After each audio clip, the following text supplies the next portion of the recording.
Okay, just to verify, these went in very flush, very nice, the end caps. Both sides went in just fine. You can see it just adds a little better detail on the edge of the cassette.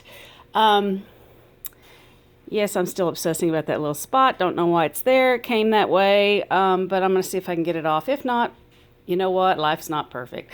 So this is going to go up in that window. You can kind of tell it's recessed.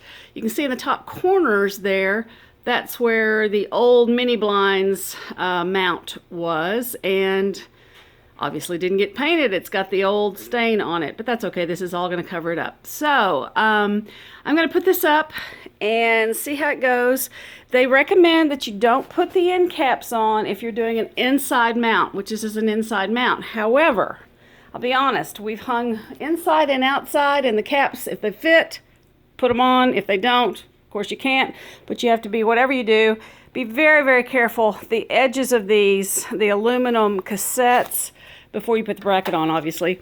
When you take that, sorry, not bracket, but the end cap. When you take that end cap off, that metal is extremely sharp. So be very, very careful of scraping your walls, or if it's in between cabinets like some of those are. We had to hang those between cabinets. I chose to leave the end caps on to protect the cabinets or the walls, and also my fingers as I was hanging them, and they look a little nicer with those end caps on if the measurements work out, but it might be something you need to look into.